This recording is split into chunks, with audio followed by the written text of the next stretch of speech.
Bila kita berasa kurang, berasa susah ekonomi kita, bersedekah pasti berjaya. Dia akan jadi murah rezeki. Kita kena muhasabah apa benda yang kita jauh dengan mak kita tak rapat, kita kurang berhubung dengan ayah kita, contoh, perbaiki itu, insya-Allah murah rezeki. Jangan putus asa. Dalam hadis kursi Allah kata, ana inda zanni abdi bi.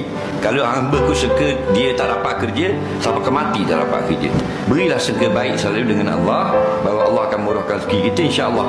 Dan sebenarnya ketenangan itu yang paling penting. Walaupun kita belum dapat lagi kerja tetap, tapi hati kita kuat bergantung dengan Allah. Mutmainah itu kita dapat rasai. Ketenangan hati, walaupun kita tak kerja macam orang lain, tapi hubungan kita tidak putus mengharap kepada Allah. Dia yang menyejukkan hati kita. Barang mana orang pitih banyak. Nah, tapi tak senang duduk.